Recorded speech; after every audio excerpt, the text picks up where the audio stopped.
आज मैंने पूरे सामर्थ्य से पितामह का सामना किया, परंतु उन्हें परास्त करने में असफल रहा।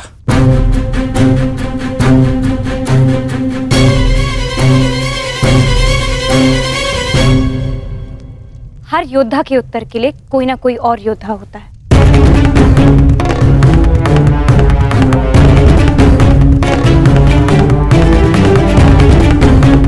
केशव,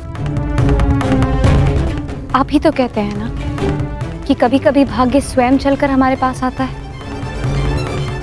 किंतु शिखंडिनी अब तक क्यों नहीं आई? उसे इतना समय क्यों लग रहा है केशव?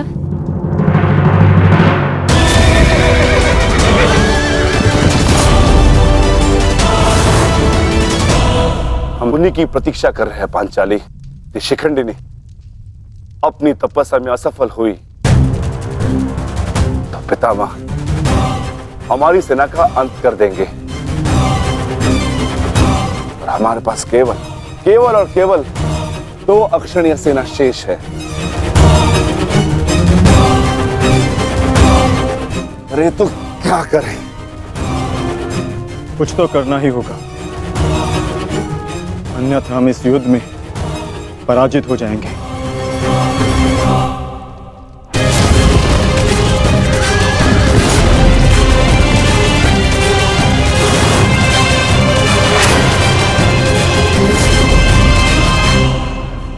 से विजय हमारी हुई, आज फिर से। परंतु सबसे अधिक प्रसन्नता मुझे तब होती है जब वो धनुर्धारी अर्जुन के मुख पर मैं भय देखता हूँ। केवल 2 अक्षुणी सेना शेष बची है उन पांडवों के पास, और शीघ्र ही वो 2 अक्षुणी सेना भी समाप्त हो जाएगी। अंत हो जाएगा उनकी सेना का और उन पांडवों का। अवश्य अंत होगा, नाश होगा, क्यों नहीं होगा? परंतु खेद है अंगराज, आप इस युद्ध में लड़ नहीं पाएंगे, क्योंकि महामहिम जिस वेग से पांडवों की सेना को नष्ट कर रहे हैं, उससे तो ऐसा प्रतीत होता है कि यह युद्ध कल ही समाप्त हो जाएगा। गांधार नरेश, युद्ध अभी तक समाप्त नहीं हुआ है। मैंने आप सबसे पहले भी कहा था कि विजय से पूर्व उत्सव मनाना उचित नहीं है।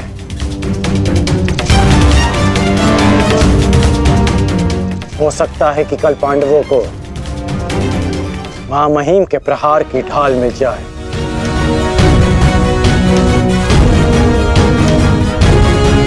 इस युद्ध में कुछ भी संभव है।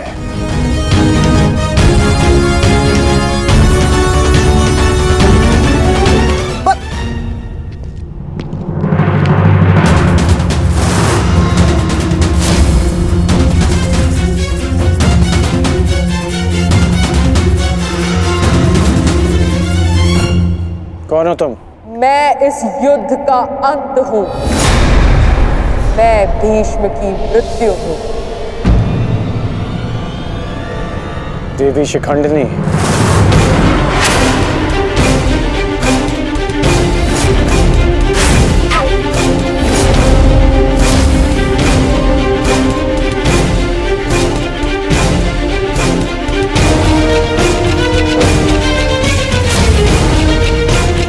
देवी नहीं देव, स्त्री नहीं पुरुष, शिखंडिनी नहीं।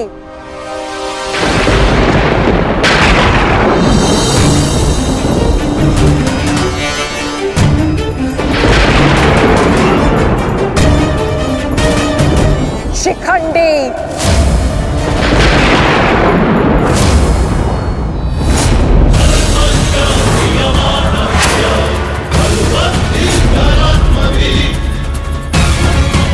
ये मैं हूं, और कल मेरे उस वचन की पूर्ति होगी जो मैंने पांचाल युद्ध में तुम्हें दिया था अंगराज। एक दिन ऐसा आएगा अंगराज जब भीष्म मेरे सामने खड़ा होगा, और वहां ना तुम उसकी रक्षा कर सकोगे ना तुम्हारा ब्रह्मास्त्र। स्मरण रखना, एक महायुद्ध होगा, महाविनाश होगा, और उस विनाश को तुम भी नहीं रोक पाओगे।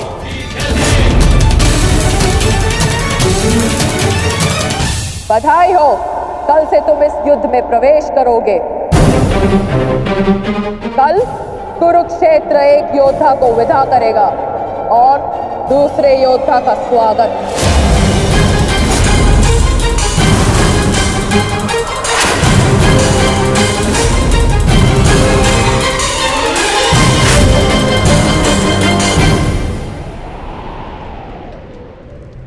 जो भी होता है केवल समय के अनुसार होता है और उचित समय आने को है। हमें केवल धैर्य रखना है जब तक उचित समय नहीं आ जाता। शिखंडिनी कुरुक्षेत्र पहुंच चुकी है।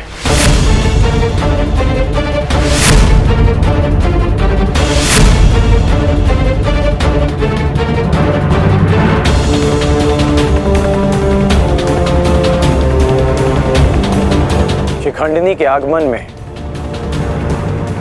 आपकी संभावित मृत्यु छिपी है, फिर भी आप मुस्कुरा रहे हैं।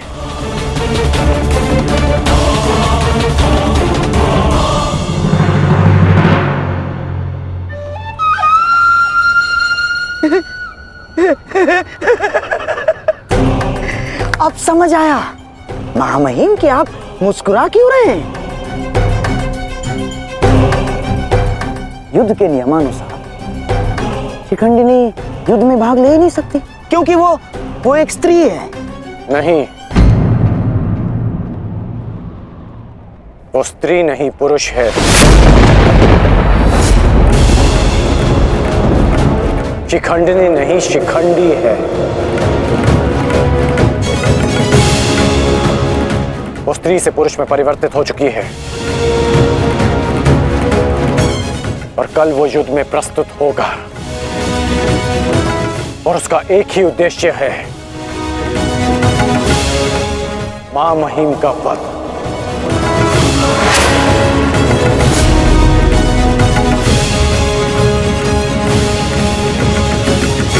हाँ, एक स्त्री अपने प्रतिशोध की आग के चलते पुरुष बन गई। अद्भुत। भला यह कैसे संभव हुआ?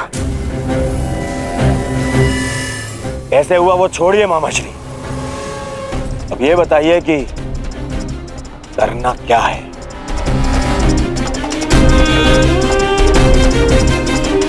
चिंता ना करो मेरे होने वाले सम्राट। तुम्हारा ये मामा इसका भी कोई ना कोई उपाय अवश्य ढूंढ लेगा।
नहीं पांचाली, समय बदल गया है। तुम्हारे समक्ष शिखंडिनी नहीं शिखंडी है। एक पुरुष, एक पुरुष, एक पुरुष।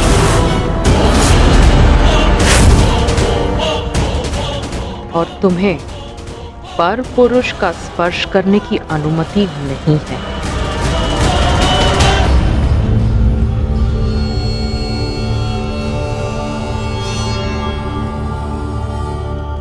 जब हमें सबसे अधिक आपकी आवश्यकता है, आप हमारे समक्ष प्रस्तुत हैं। इसके लिए आपका धन्यवाद। मैं यहाँ अपने आवश्यकता और अपने उद्देश्य के लिए आया हूँ। आवश्यकता मुझे आप सबकी पड़ेगी, क्योंकि भीष्म का अंत निश्चित है।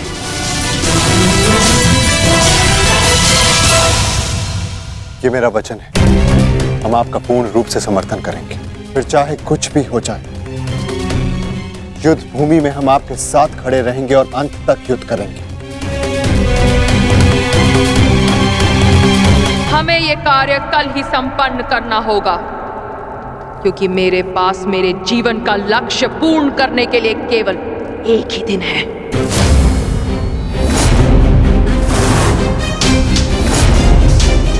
केवल एक दिन? परंतु क्यों?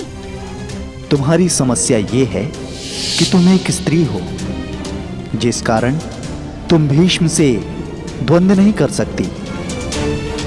मैं तुम्हें पुरुष बनने का वरदान देता हूं, ताकि तुम भीष्म को परास्त कर सको। किंतु स्मरण रहे कि ये वरदान केवल 8 प्रहर अर्थात एक दिन के लिए रहेगा। हमारे शत्रुओं को इसका भान नहीं होना चाहिए कि शिखंडिनी केवल एक दिन के लिए पुरुष है।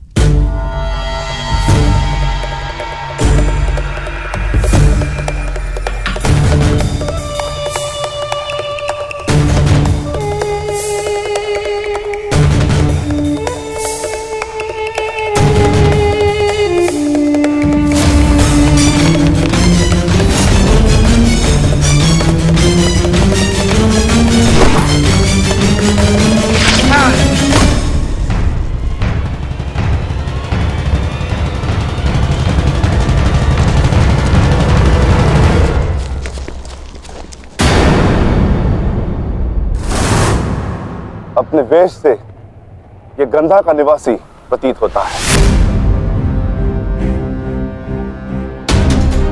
अर्थात ये मामा शकुनी का गुप्तचर था।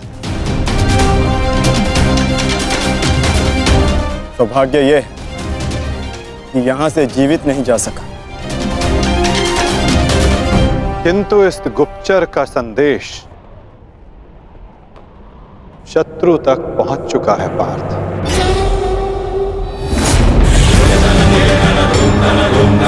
केवल 8 प्रहर, केवल 8। उसके पश्चात ना उस शिखंडी का कोई अस्तित्व रहेगा और ना ही भीष्म पितामह कोई संकट होगा।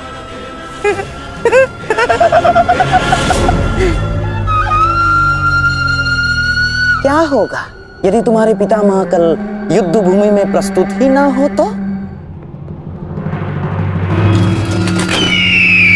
उत्तम विचार मामाश्री। मैं एक योद्धा हूं और मृत्यु के भय से छुपूंगा नहीं। या तो वीर गति को प्राप्त हो जाऊंगा या फिर विजय प्राप्त करूंगा। 8 प्रहर तो क्या, 8 क्षण के लिए भी मैं युद्ध से विमुख नहीं रहूंगा। क्षमा कीजिएगा मामा ही, परंतु वीर होने में और मूर्ख होने में अंतर होता है। जानबूझकर मृत्यु के मुख में जाना क्या उचित है? एक महान योद्धा की भांति आप गौरव और सम्मान की मृत्यु चाहते हैं, परंतु अपनी सेना के प्रति आपके उत्तरदायित्व का क्या? आप भली भांति जानते हैं कि सेना आप पर पूरी तरह निर्भर है। फिर भी मामा ही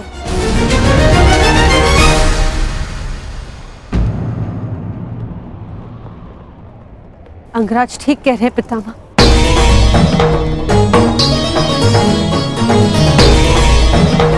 आपके और हस्तिनापुर के हित में यही श्रेष्ठ होगा, भला आप युद्ध में सम्मिलित ना हो। कुंती पुत्री, ये जानते हुए भी कि तुम हस्तिनापुर में अपने शत्रुओं से घिरी हुई हो, तुमने यहां रहने का निर्णय क्यों लिया?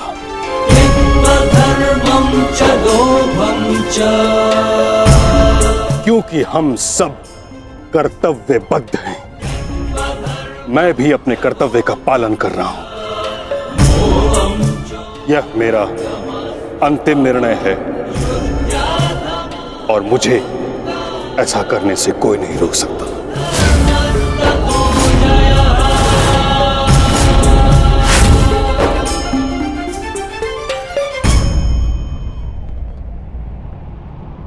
मित्र, चाहे कुछ भी हो जाए, कल तुम्हें पितामह की रक्षा करनी होगी। हम अवश्य पितामह की रक्षा करेंगे, किंतु इससे पूर्व ये अधिक महत्वपूर्ण है अंगराज, हमारी समस्या का अंत होना। हमें समय मिलते ही शिखंडी का वध करना होगा। उसके पश्चात हमें इस युद्ध में विजय पाने से कोई नहीं रोक सकता।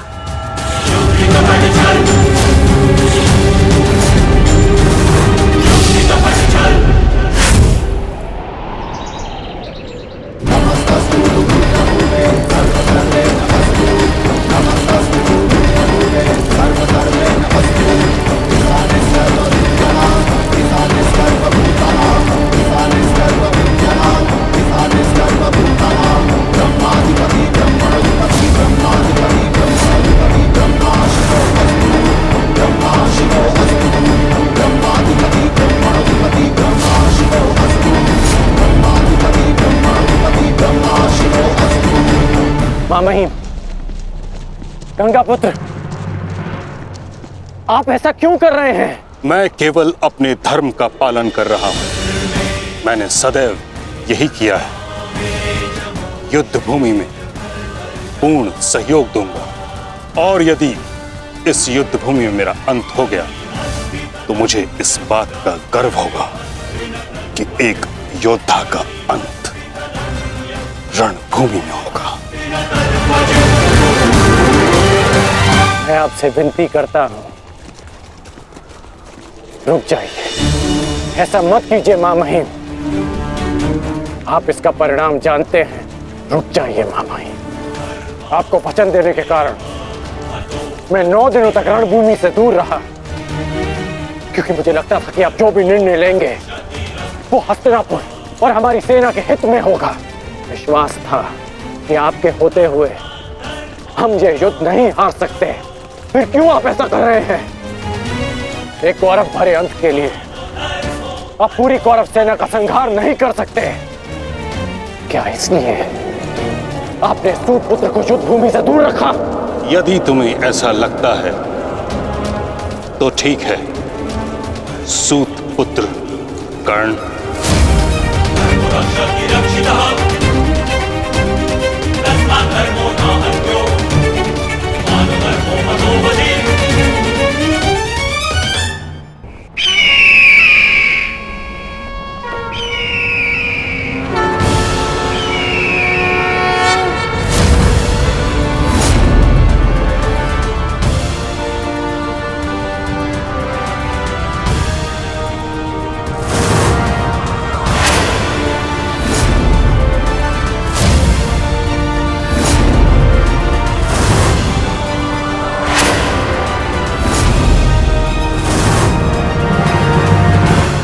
दुर्योधन, स्मरण रहे, आज हमारा केवल एक ही उद्देश्य है, महामहिम की रक्षा, और उसके लिए आवश्यक है शिखंडी का अंत।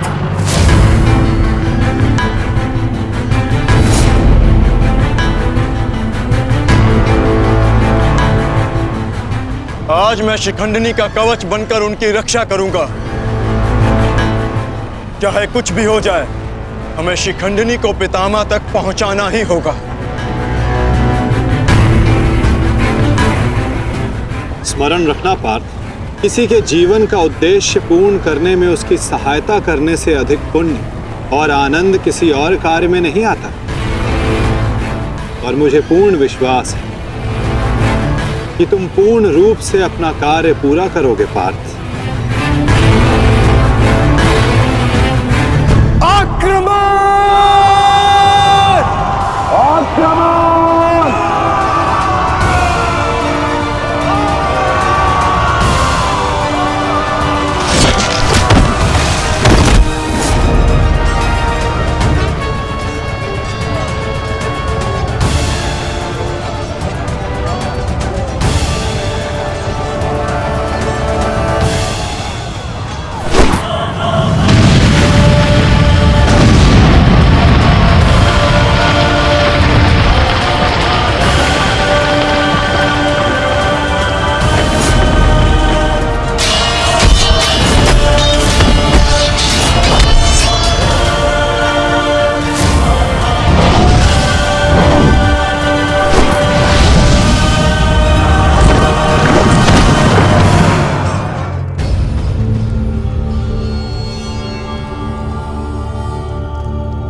एक सूत पुत्र मेरी ओर से युद्ध में भाग नहीं लेगा। भले ही कर्ण अंगराज है, परंतु यह बात भी सत्य है कि इसका जन्म एक सूत के घर हुआ है।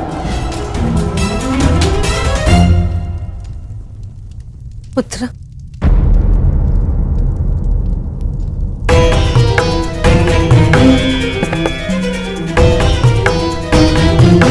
तुम यहाँ अंदर क्यों बैठे हो?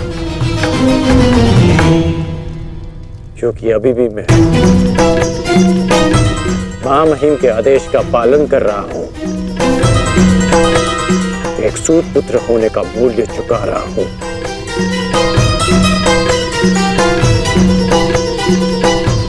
अर्थात तुम पितामह को अभी भी नहीं समझ पाए कर्ण पुत्र। उन्होंने तुम्हें युद्ध में भाग लेने से इसलिए नहीं रोका क्योंकि तुम एक सूत पुत्र हो, इसलिए रोका क्योंकि वो जानते हैं कि तुम मेरे पुत्र हो।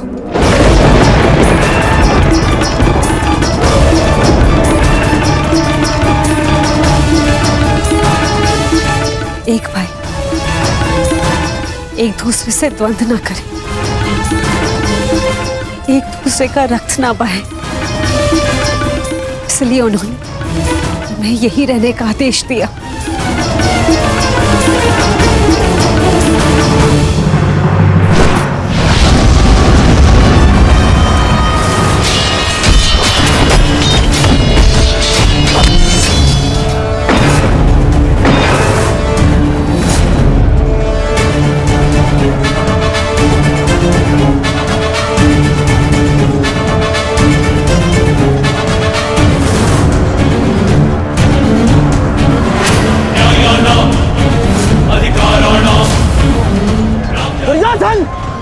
ये रहा हमारा आखेट।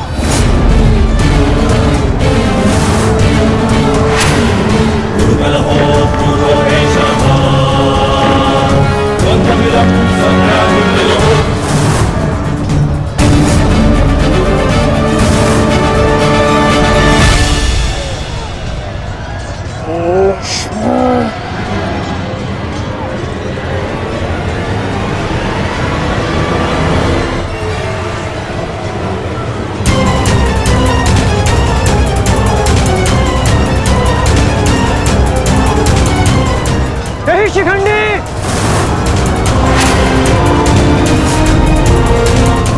शिखंडी रुक जाओ।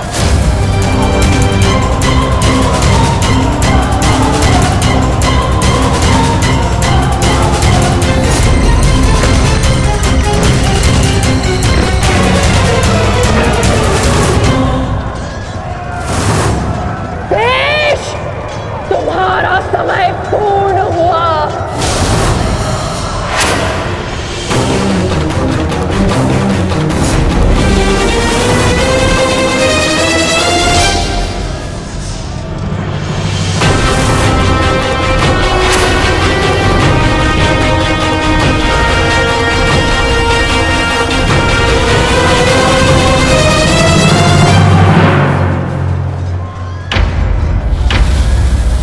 रूप बदला है परंतु युद्ध कौशल का स्वरूप नहीं बदला तुम्हारा। अब देखना यह है कि पुरुष बनकर कुछ पौरुष बचा भी है या नहीं। पुरुष के भांति लड़ सकते हो या नहीं। माधव, हमें शीघ्र अतिशीघ्र शिखंडी तक पहुंचना होगा।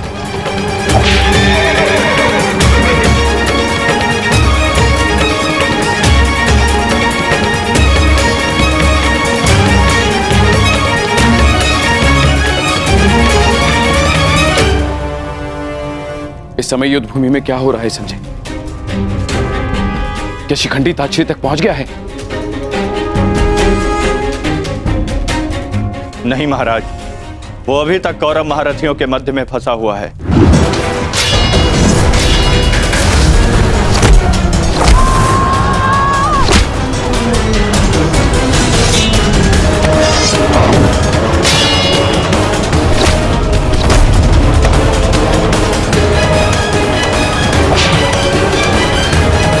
शिखंडी है कहाँ?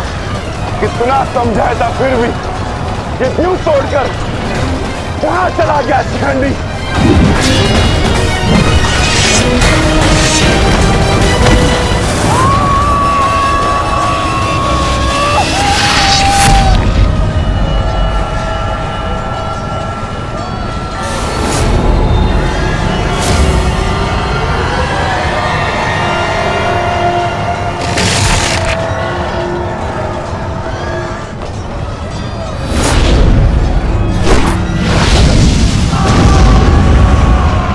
हमें शीघ्र पितामह तक पहुंचना होगा।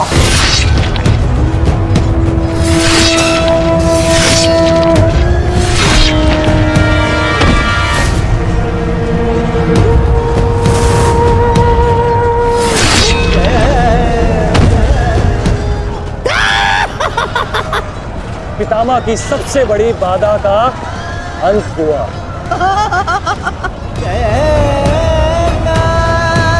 शिखंडी, अब तुम अपना उद्देश्य अगले जन्म में पूर्ण करना।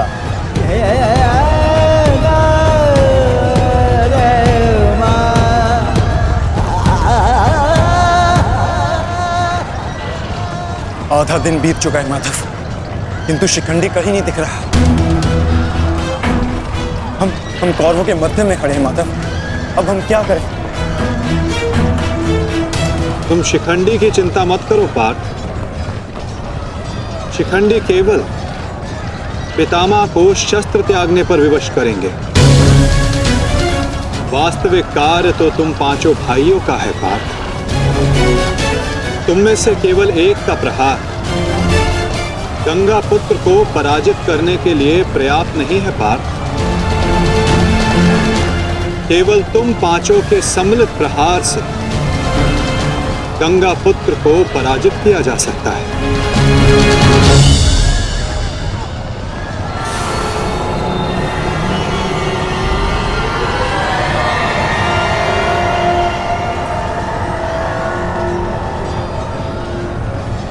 आओ पुत्रों, मैं तुम्हारी ही प्रतीक्षा कर रहा था।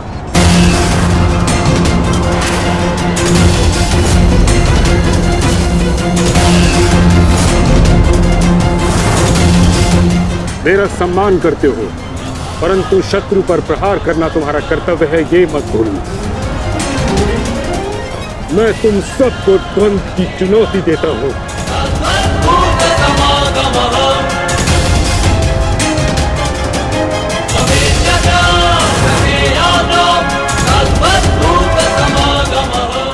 तुम पांचों मिलकर मेरा अंत कर सकते हो।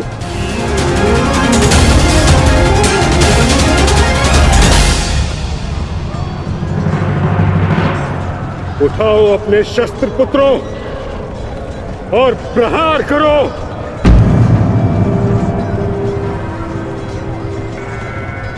यह तुम्हारे पितामह का आदेश है।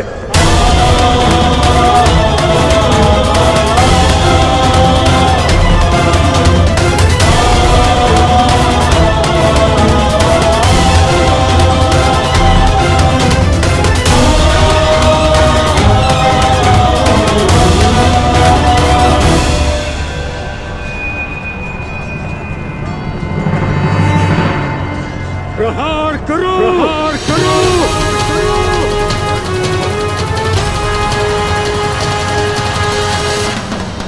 सदैव धर्मः सोधर्मः देश काले प्रतिष्ठितः हिंसा धर्मो धावस्तिकः स्थितः हिंसा धर्मो धावस्तिकः स्थितः।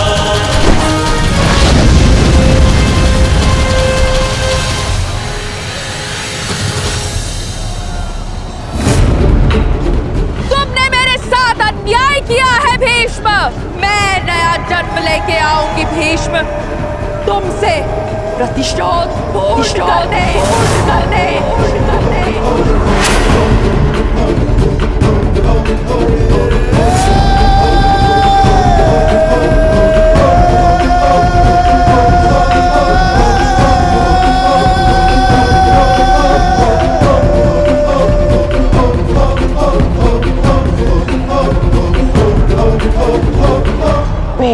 की मृत्यु से पहले मैं खुद की मृत्यु को हावी नहीं होने दे सकता। अपने जीवन का उद्देश्य पूर्ण करे बिना मैं इस दुनिया से नहीं जा सकता। काल निश्चित है।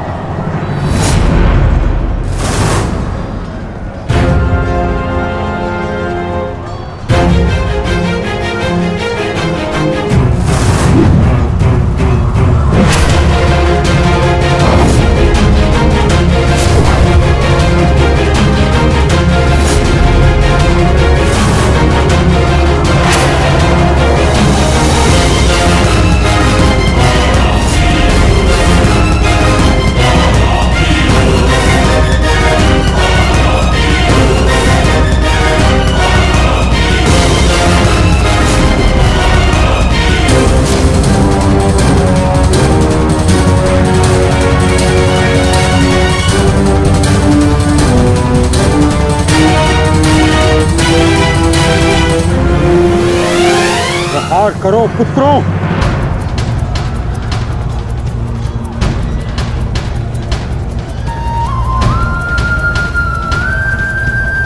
भीम पुत्र, मेरे साथ द्वंद्व करो। इसके बाद तुम्हें मुझसे द्वंद्व करने का अवसर नहीं मिलेगा।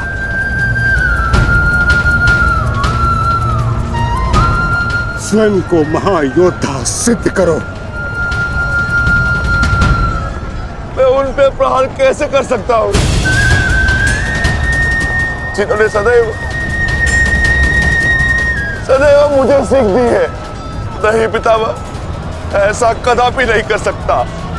आज मैं ही तुम्हें धर्म के लिए मुझ पर प्रहार करने की अनुमति देता हूं।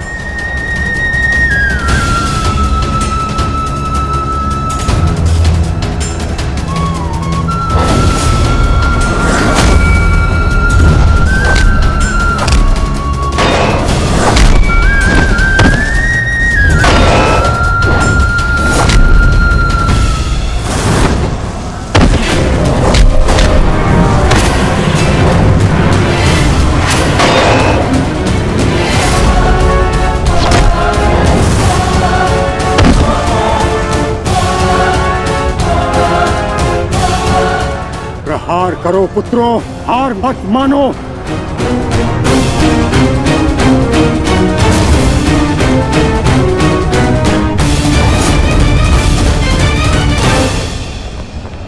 पुत्र अर्जुन, अपना गांडीव उठाओ, प्रहार करो।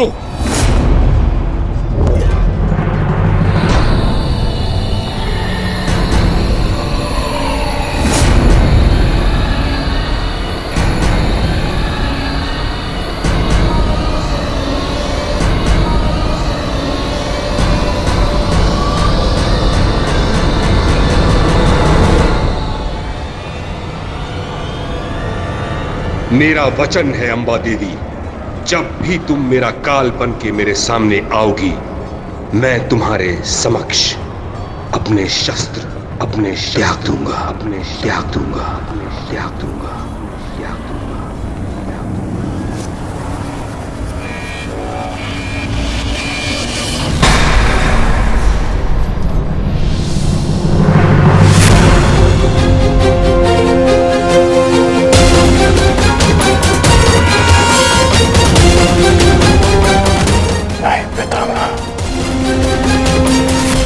ऐसा नहीं कर सकते।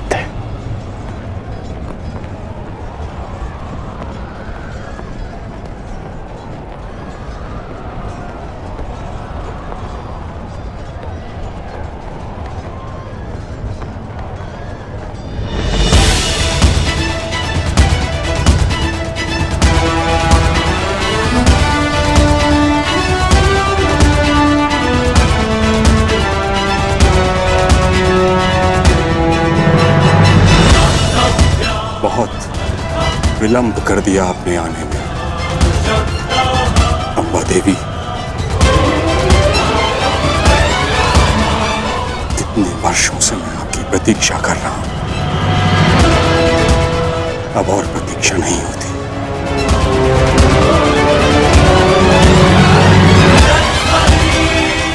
मुक्त कर दीजिए मुझे इस जीवन से।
नहीं पुत्रों, मेरे लिए व्यर्थ चिंतन मत करो, अपना उद्देश्य पूर्ण करो।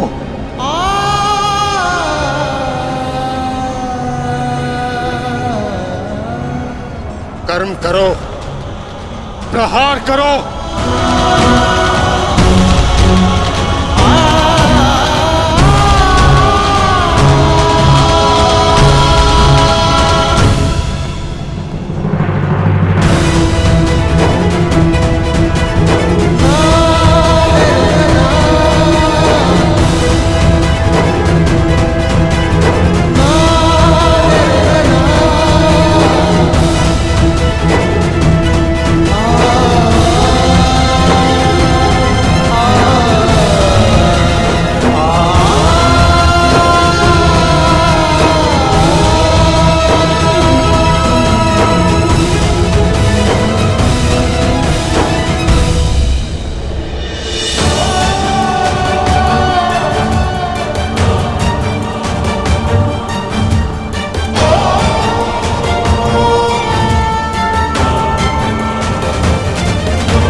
यही तुम्हारा अंतिम अवसर है पार्थ। पितामह को इस पीड़ा से मुक्त करो पार्थ।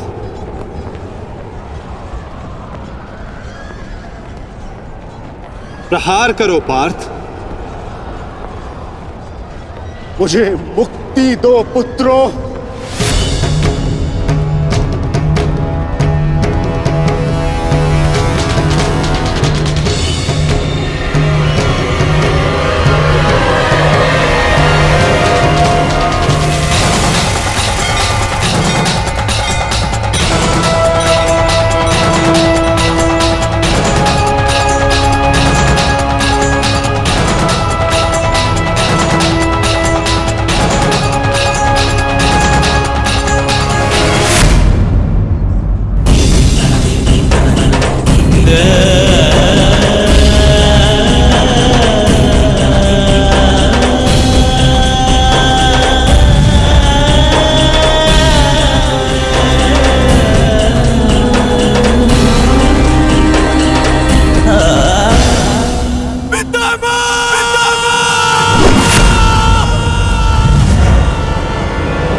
पितामह।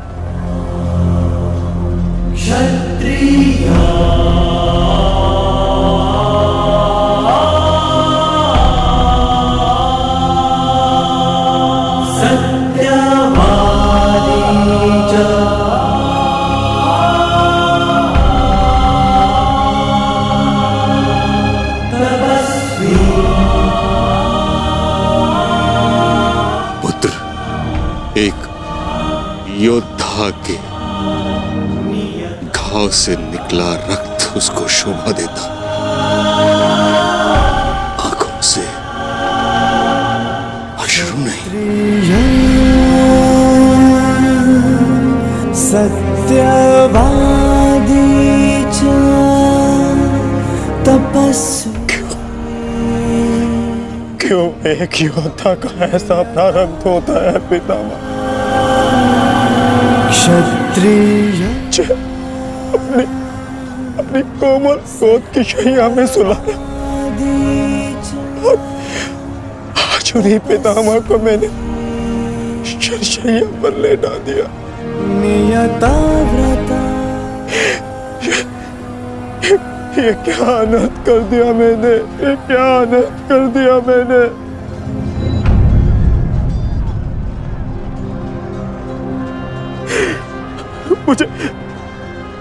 मुझे क्षमा कर दीजिए पितामह, मुझे क्षमा कर दीजिए। कर्तव्य पूर्ण करने पर आंखों में गर्व होना चाहिए पुत्र, होठों पर क्षमा नहीं।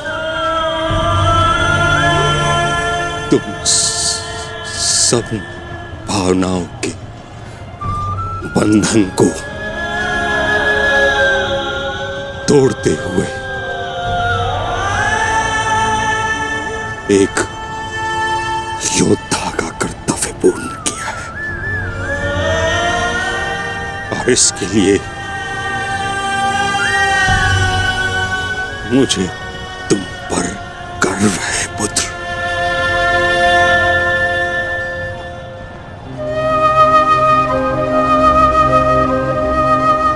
एक बात सदैव स्मरण रखना पुत्रों, परिस्थिति चाहे जो सदैव धर्म का साथ देना।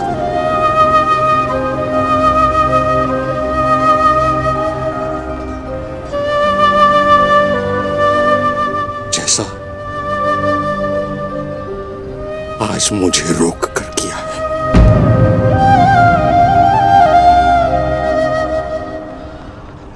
मुझे अपनी भूल समझ आ गई है माधव। मैंने सदैव अपने वचन का पालन किया है, परंतु इसी कारण अधर्म के मार्ग पर चला।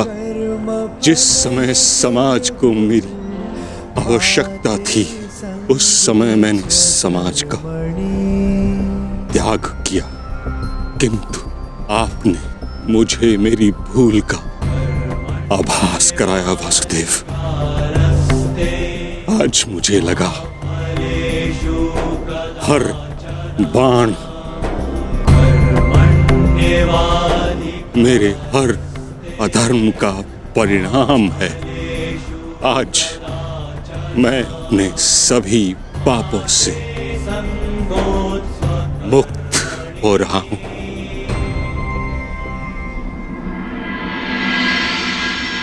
इसके लिए आपका धन्यवाद।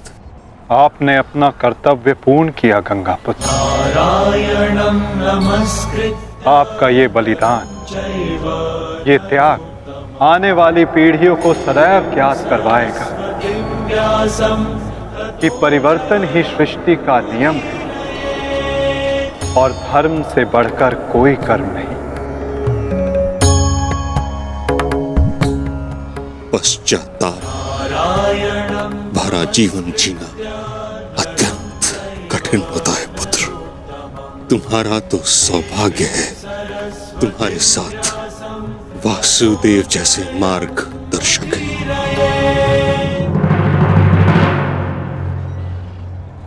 युधिष्ठिर। जी पितामह। पुत्र, धर्म का पालन करते समय जीवन में कभी कभी कठिन निर्णय लेने पड़ते हैं। धर्म का मार्ग कठिन अवश्य है, परंतु इस पर चलने के पश्चात अंत समय में कभी पश्चाताप नहीं होता।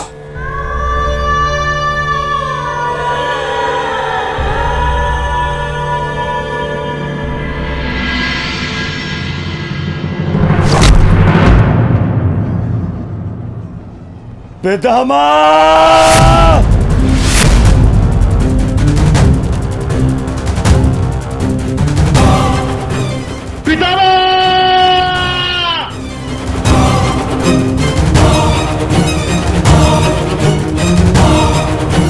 हट जाओ, हट जाओ, हट जाओ, हट जाओ।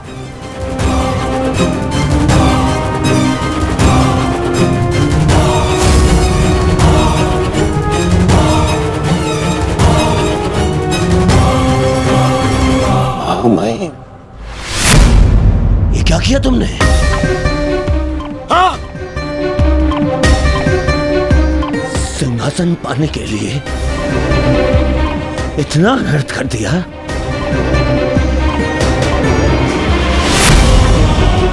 नहीं, मैं प्रतिकार लूंगा।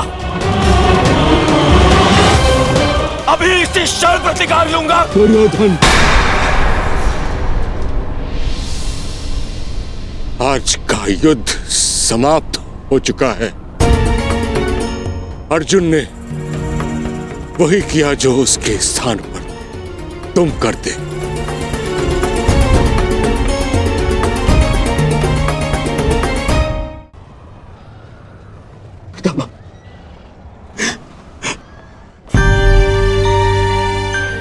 ये क्या हो गया पितामह? ये क्या हो गया? ये पितामह, आपके सिर को कोई संभल नहीं है। आपको कष्ट हो रहा होगा ना? मैं अभी तकियों का प्रबंध करवाता हूं। अरे कोई तक... दुर्योधन पुत्र, एक योद्धा के जीवन में भोग विलास का समय नहीं।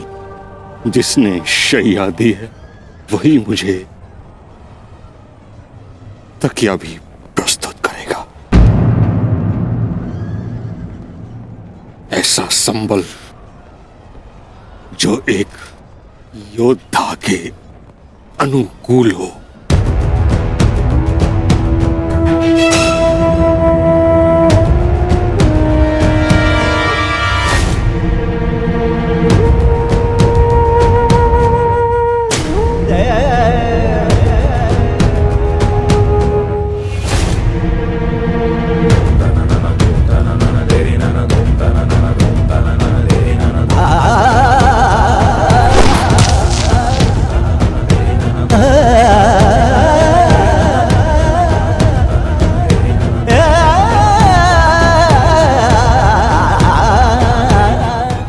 लगी है अर्जुन, गंगा जल जाए।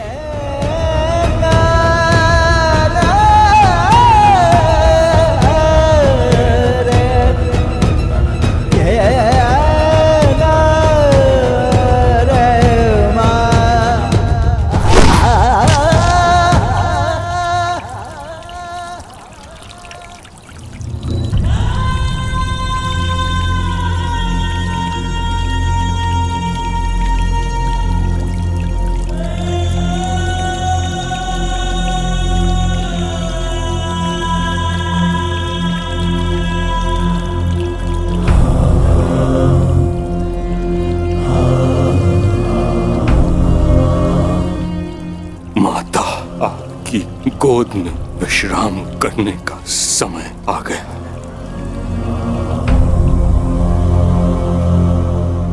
क्षत्रिय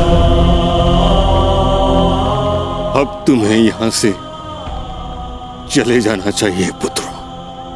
यहां रहकर तुम मुझे इस दशा में अधिक समय तक देख नहीं पाओगे। विश्राम करो, कल युद्ध शेष है। आज तुमने अपना एक कर्तव्य पूर्ण किया पुत्रों। क्षत्रिय किंतु अभी तुम्हारे अनेक कर्तव्य शेष हैं। नियता व्रता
तुम्हारा कर्म युद्ध अब आरंभ होने जा रहा है मित्र।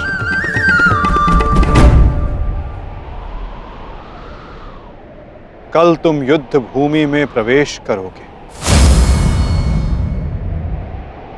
परंतु आज भी कोई कुरुक्षेत्र की युद्ध भूमि में है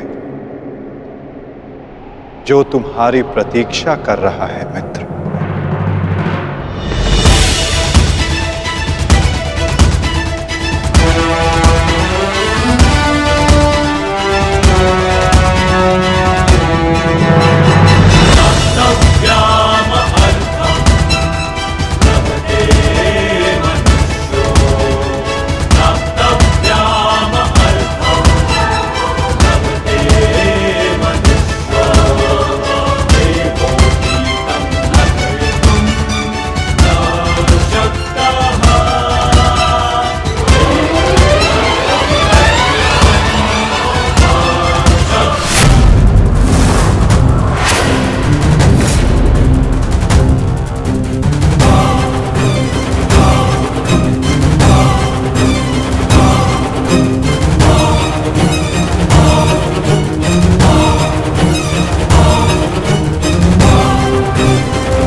ये क्या किया तुमने? गुरुद्रोण को रोका क्यों नहीं तुमने दुर्योधन? होने वाले सम्राट हो तुम, सम्राट। तुम्हारी सेना का एक एक महारथी ये तुम्हारे विरुद्ध जाएगा तो युद्ध में विजय कैसे पाओगे तुम? जो युद्ध से विमुख हो उसे अपनी सेना में डालना अपने योद्धाओं को संकट में डालने के समान होता है मामाश्री। क्या करता मैं और क्या करूं? उन्हें बंधन में बांध कर रख लूं या फिर विरोध करने पर बंदी बनाकर रख लूं?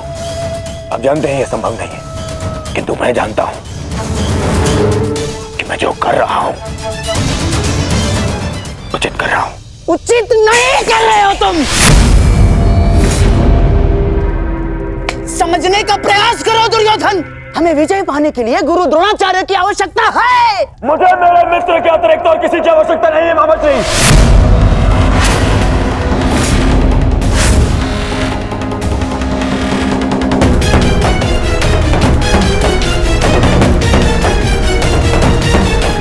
आओ सेनापति कर्ण, तुम्हारा स्वागत है। बताओ हम सबको कल के लिए हमारी क्या व्यू रचना रहेगी? मित्र, गांधार नरेश उचित कह रहे हैं। इस युद्ध को जीतने के लिए हमें गुरु द्रोण की आवश्यकता है। हाँ, देखो समझाओ इसे, समझाओ इसे। व्यू रचने में उनसे अधिक श्रेष्ठ और कोई नहीं,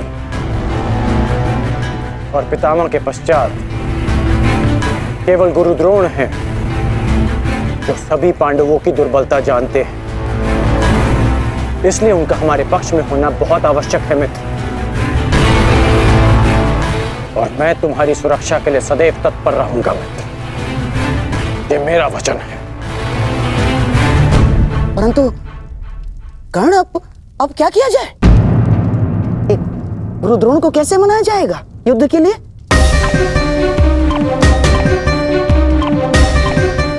मेरे पास उपाय है।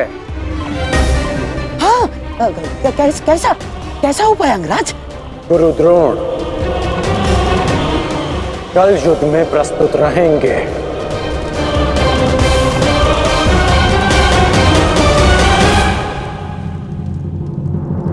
पिताश्री, आप चाहते हैं ना कि मैं युद्ध भूमि में ना जाऊं, तो ठीक है। यदि मैं रणभूमि में नहीं जा सकता तो अभी इसी क्षण पांडवों के शिविर में जाके सबका वध कर दूंगा, परंतु युवराज दुर्योधन की सहायता जरूर करूंगा, चाहे इसके लिए मुझे अपने प्राण भी क्यों ना गंवाने पड़े। अश्वत्थामा,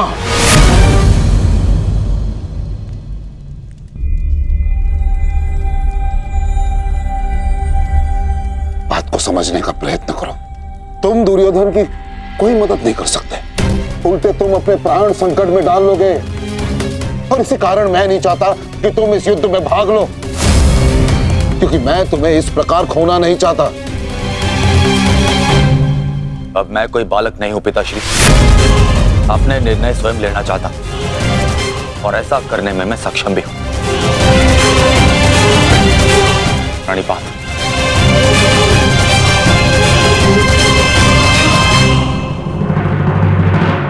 अब तक तो पितामह कौरव की रक्षा करते आए हैं, परंतु अब कौरव की ढाल शेष नहीं। मैं विकोदर भीम उन पापियों का नाश करना आरंभ कर दूंगा। कौरव का नाश करने की प्रतिज्ञा पूर्ण करने का अब समय आ गया है। हाँ भ्राताश्री, जिसकी प्रतीक्षा थी वो समय आ गया। सूर्य उदय होते ही हम सभी इस युद्ध की समाप्ति का आरंभ करेंगे।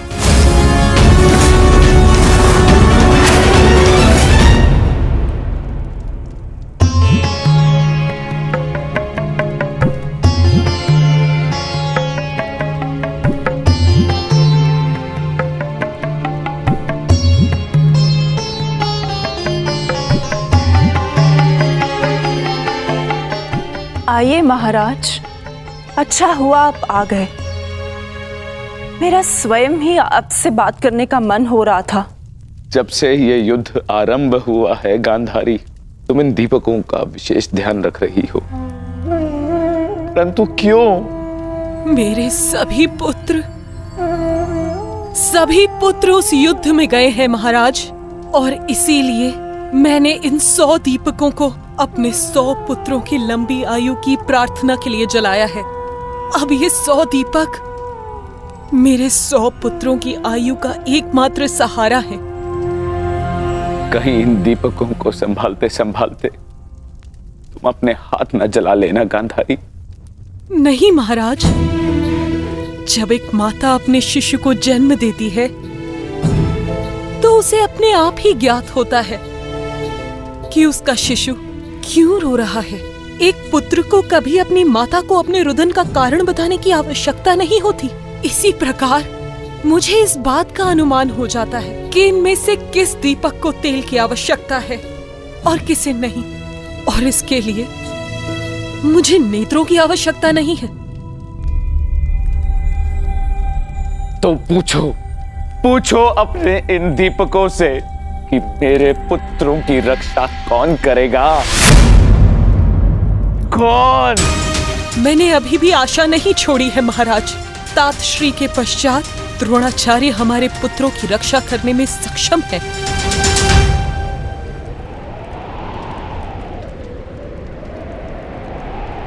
द्रोण बाहर आइए, शीघ्र बाहर आइए।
उत्तर दो मुझे, किसने किया?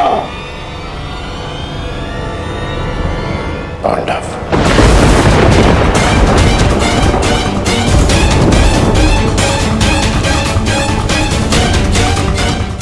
आज उन दुष्टों ने मुझे पुत्रविहीन कर दिया।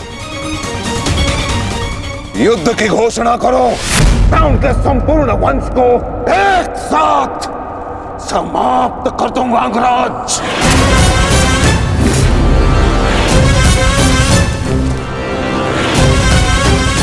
अपने पुत्र के हथियारों से मैं प्रतिशोध लूंगा मैं पांडवों का अंत कर दूंगा, समूल नष्ट कर दूंगा उन्हें।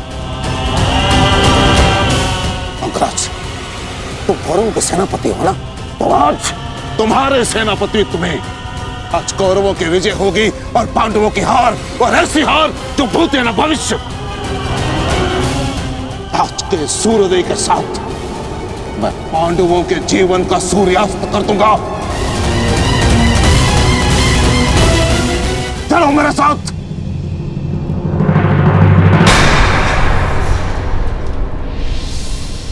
अब किस बात की प्रतीक्षा है अंगराज? सूर्योदय होने वाला है, चलो मेरे साथ। परंतु आप तो एक सूत पुत्र के अधीन युद्ध में भाग नहीं लेना चाहते थे आचार्य।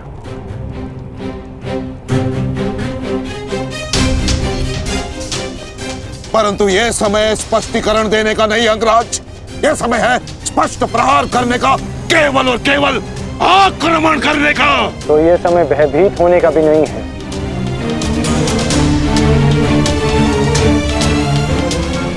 घुमा फिरा के बातें मत करो अंगराज, जो कहना है स्पष्ट रूप से कहो। कहना क्या चाहते हो तुम? सत्य कहना चाहता हूँ आचार्य। आपने ये युद्ध मेरे सूत पुत्र होने के कारण नहीं छोड़ा था।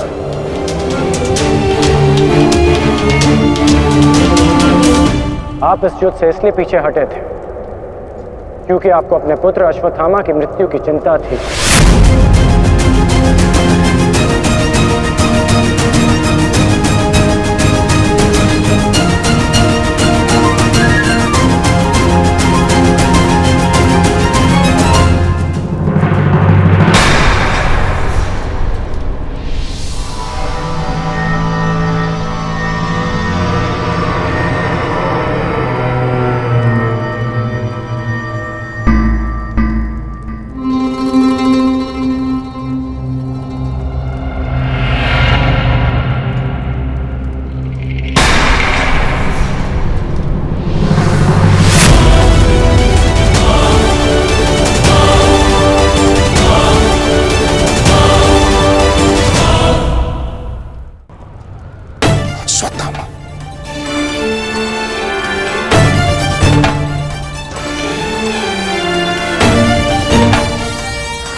उत्तर दो।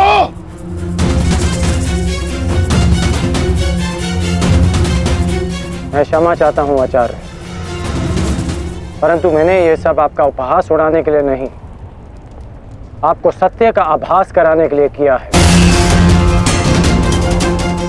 मैं केवल उस योद्धा को चिंता के भंवर से निकालना चाहता था जिसकी इस समय कौरव सेना को सबसे अधिक आवश्यकता है। आपके युद्ध न लड़ने का कारण मुझे आरंभ से ही ज्ञात था।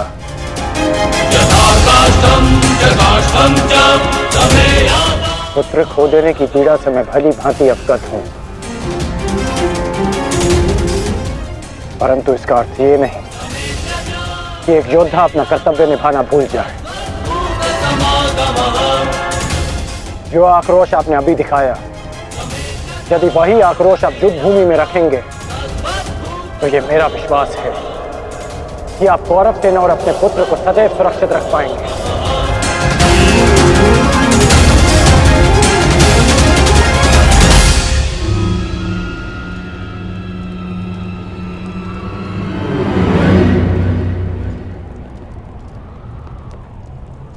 मुझे क्षमा कर दो दुर्योधन, मैं पुत्र मोह और कर्तव्य के मध्य उलझ गया था, बहुत कुछ भूल गया था। क्षमा कर दो मुझे।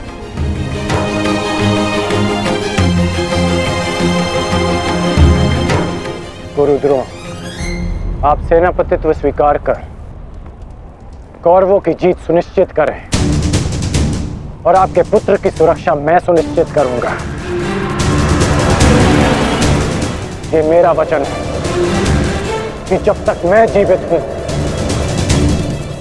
मृत्यु अश्वत्थामा के निकट भी नहीं आएगी।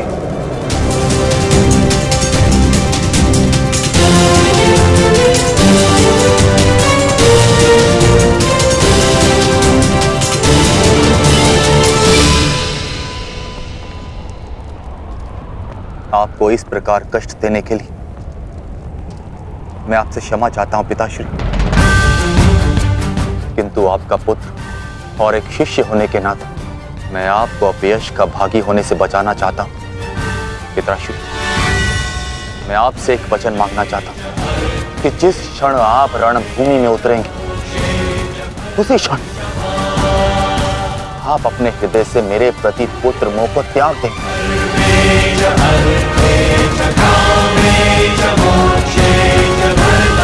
और पूर्ण रूप से युद्ध को समर्पित हो जाएंगे। वचन दीजिए पिताश्री, मुझे वचन दीजिए।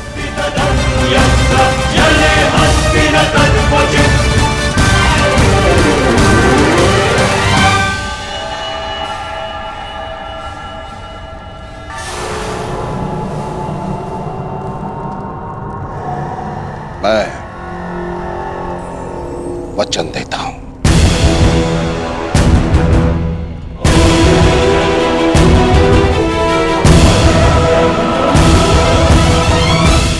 मैं वचन देता हूं।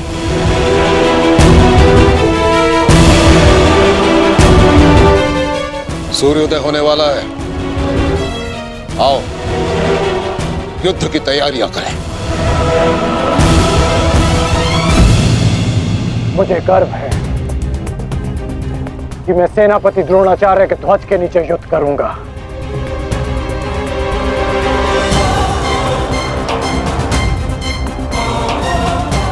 मैंने तुम्हें पहले भी कहा है मित्र, मुझे तुम पर पूर्ण विश्वास है। तुम्हारा हर एक निर्णय मेरे ही हित में होगा।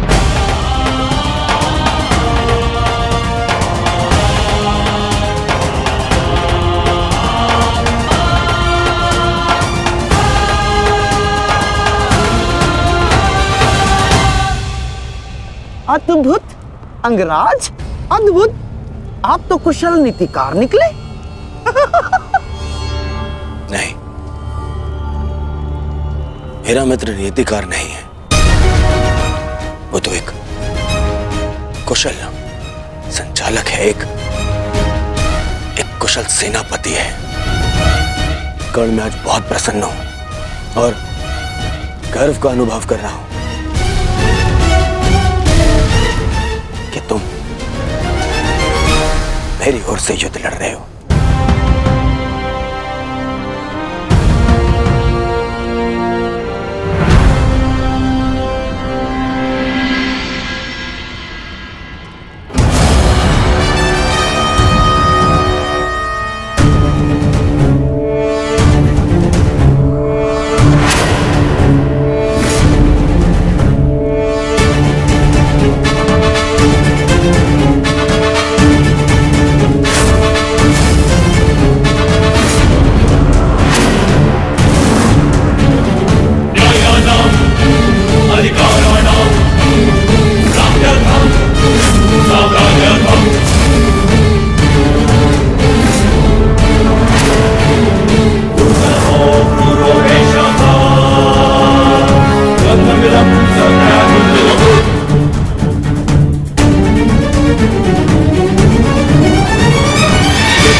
आज तुम्हारा मन, तुम्हारी दृष्टि में तुम्हारा लक्ष्य स्पष्ट होना चाहिए, तुम्हारा मन शांत होना चाहिए और दृष्टि केंद्रित।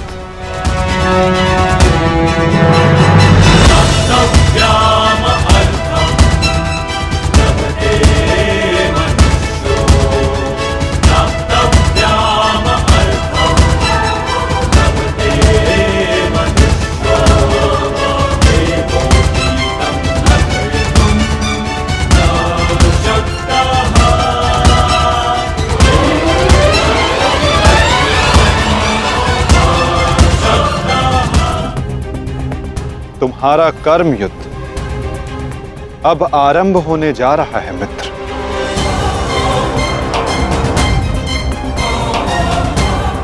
कल तुम युद्ध भूमि में प्रवेश करोगे,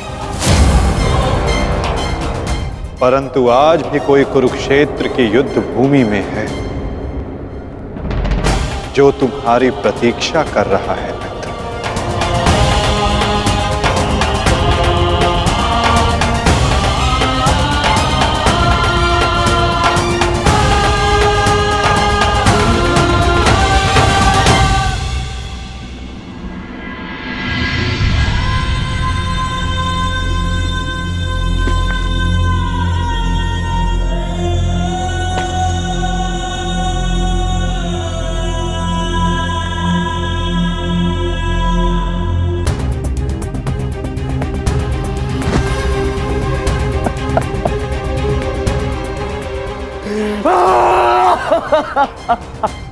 टच रे।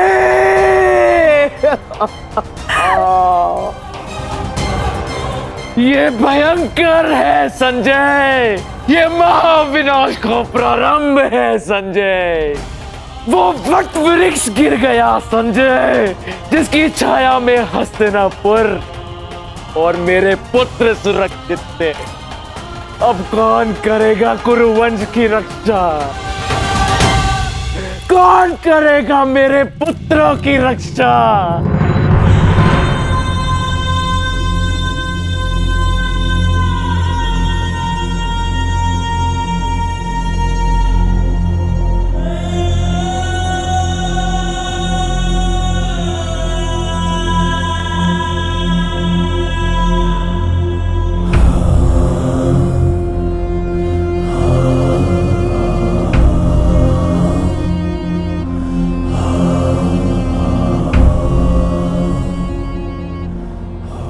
कुरुक्षेत्र में तुम्हारा स्वागत है अंगराज।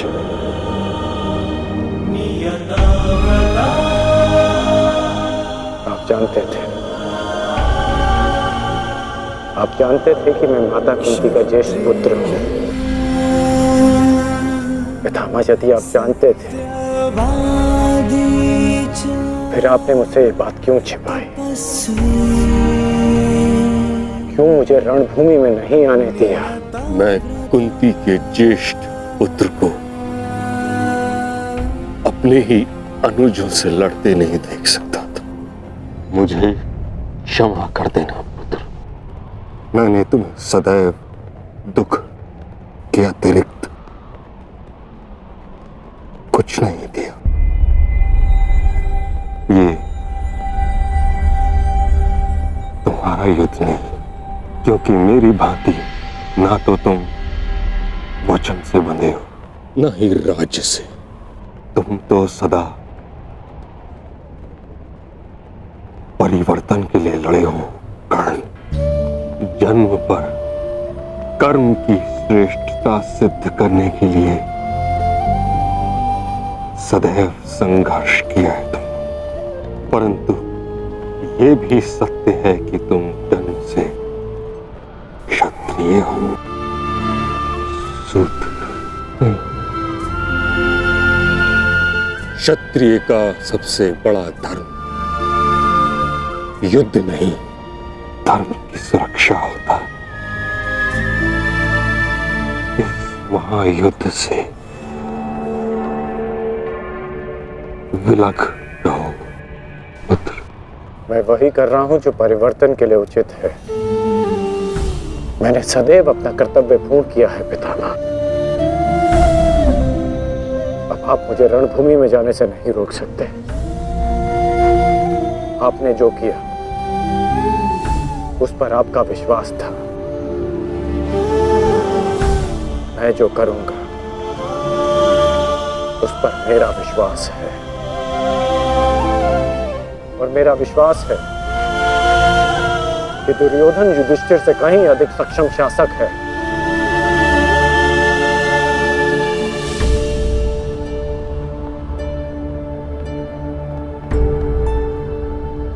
निसंदेह तुम एक महान क्षत्रिय भी हो और योद्धा भी।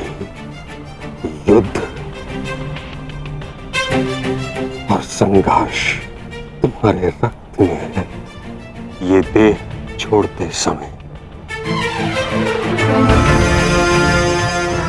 एक बात का खेद रहेगा मुझे कि यदि मैं तुम्हारे बारे में पहले जान जाता तो हस्तिनापुर के सिंहासन पर तुम विराजमान होते पुत्र।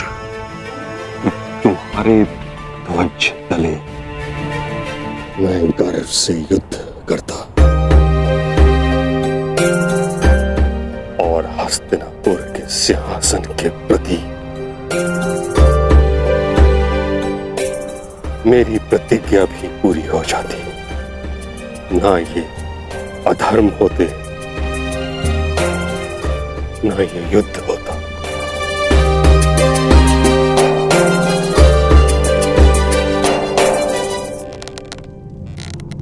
तुम्हारे पुत्र हस्तिनापुर की रक्षा बनेंगे, यही इनका कर्तव्य है और यही नियति। मेरे पुत्रों का कोई अनर्थ नहीं हो सकता। यदि कोई अनर्थ का बाण उनकी ओर आएगा तो उसे सर्वप्रथम भीष्म की ढाल का सामना करना होगा। मुझे मुक्ति दो पुत्रों।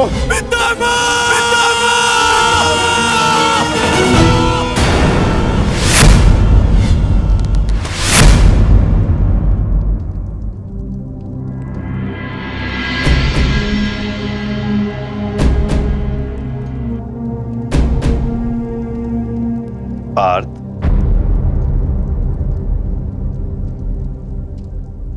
इस गांडीव ने तुम्हें क्या क्षति पहुंचाई है जो तुम अपना क्षोभ इस पर उतार रहे हो?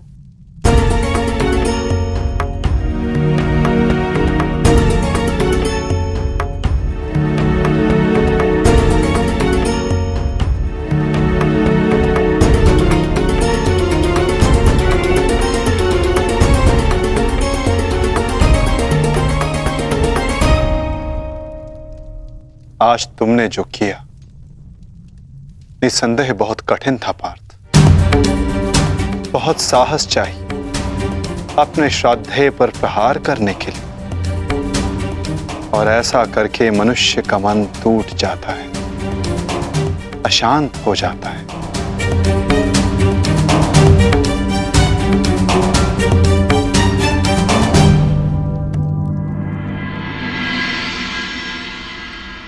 परंतु धर्म स्थापना के लिए, पाप के अंत के लिए ऐसा करना अनिवार्य था धनंजय। परंतु पार्थ, अब समय अशांत रहने का नहीं, अपने मन, अपनी शक्तियों को, अपने कौशल को एकाग्र करके केंद्रित करने का है पार्थ। तुम्हारे समक्ष अब तक वास्तविक चुनौती नहीं आई थी, परंतु अब वास्तविक चुनौती का आरंभ हुआ है पार्थ। अब तक युद्ध भूमि में जो तुम्हारे समक्ष थे वो केवल तुम्हारे प्रहारों को रोक रहे थे, परंतु अब कल जो युद्ध भूमि में तुम्हारे समक्ष होगा वो अपने सबसे घातक प्रहार तुम पर करेगा पार्थ।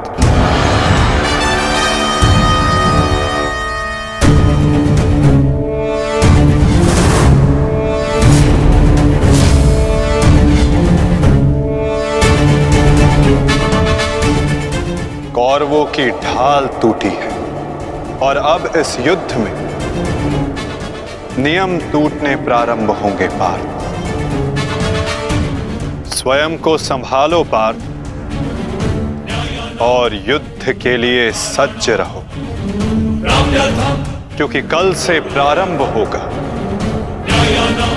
वास्तविक महाभारत।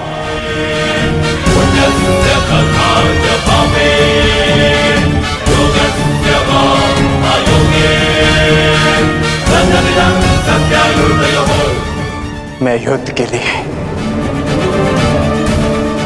सज्ज हूं माता।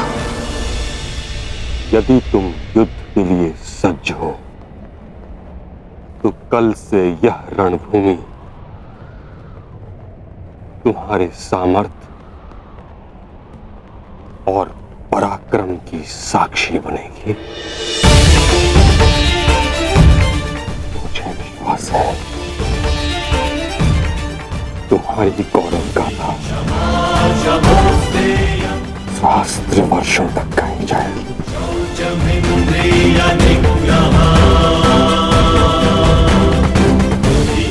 मैं आशा करूंगा कि इस युद्ध के पश्चात मैं गौरवशाली योद्धा कर्ण से भेंट कर सकूं।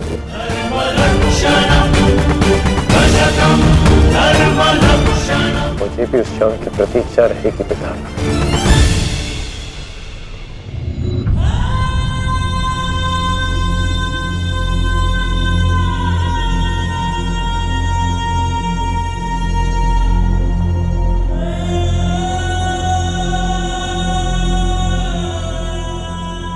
नियति का लिखा मैं नहीं बदल पाया कुंती। वर्षों जिस द्वंद को मैं और तुम रोकते रहे, कल से वो प्रारंभ होगा। कल तुम्हारे दोनों पुत्र रणभूमि में एक दूसरे के विपक्ष में खड़े होंगे, एक दूसरे के रक्त के प्यासे।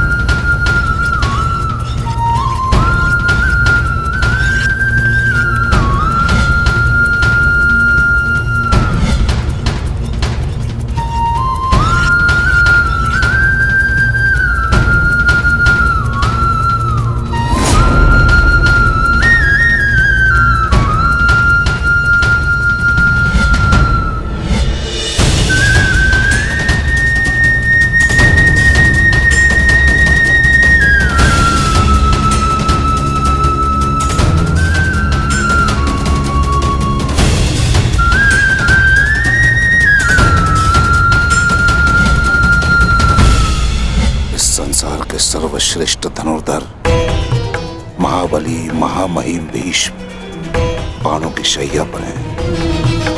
महाविनाश प्रारंभ हो चुका है और इस महायुद्ध में कोई भी जीवित नहीं बचेगा, ना कोई पिता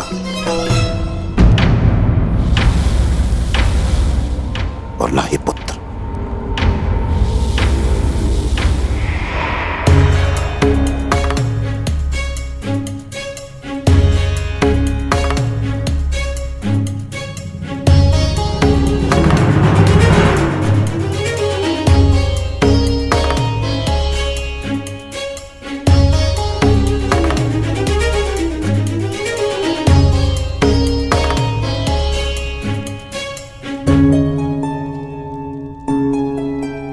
आपका स्वागत है आचार्य द्रोण।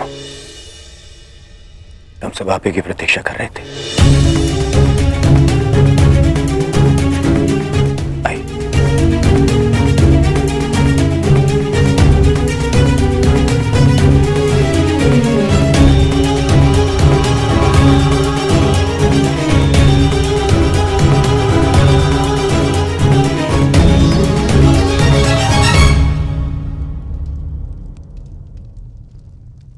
मेरी मंत्रणा स्मरण है ना मेरे होने वाले सम्राट?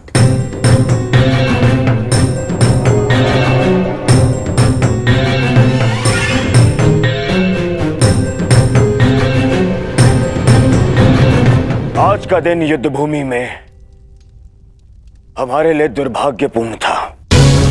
हमारे प्रमुख सेनापति महामहिम पितामह भीष्म शत्रुओं द्वारा रणभूमि से बाहर कर दिए गए और यह सब संभव हुआ है उन पांडवों के छल के कारण। किंतु यह युद्ध अभी समाप्त नहीं हुआ है वीरों।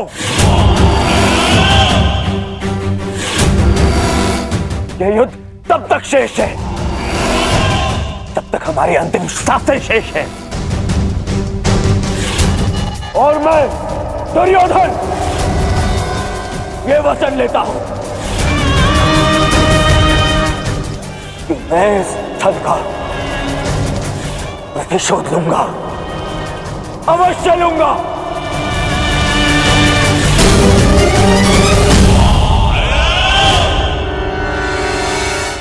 परंतु सेना का नेतृत्व करने के लिए एक कुशल सेनापति का होना आवश्यक है और मेरे इस सेना का नेतृत्व कौन करेगा इसका निर्णय मैं ले चुका हूं। हमारी सेना का नेतृत्व करेगा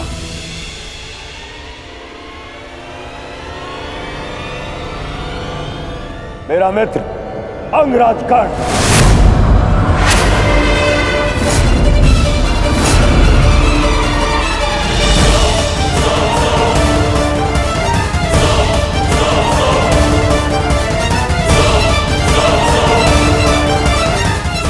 दुर्योधन,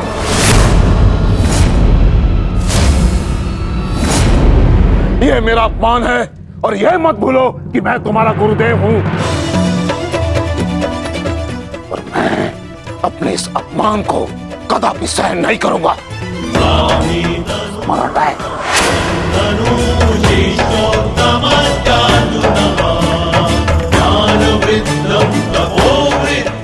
आज हस्तिनापुर का दुर्भाग्य है कि महामहिम बाणों के शैया पर लेटे हैं। बहुत अधिक पीड़ा हो रही है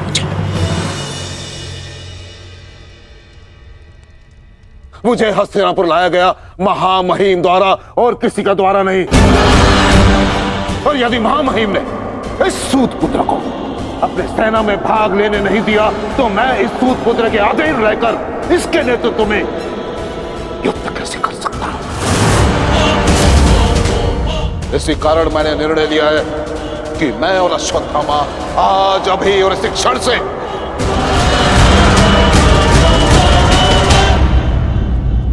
कौरवों के पक्ष का त्याग करते हैं।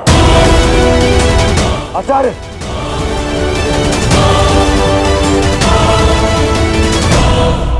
क्षमा करें पिताश्री, किंतु कर्ण के अधीन रहकर मुझे युद्ध लड़ना है या नहीं, ये निर्णय आपका नहीं, मेरा है। आप मेरी ओर से निर्णय नहीं ले सकते। बस, अपने पिता और आचार्य से विवाद करने की अनुमति ना तो धर्म देता है और ना ही तुम्हारे भीतर का योद्धा। और एक योद्धा भी किस पक्ष से युद्ध करेगा, इसका निर्णय ना तो उसके आचार्य लेंगे और ना ही उसके पिताश्री।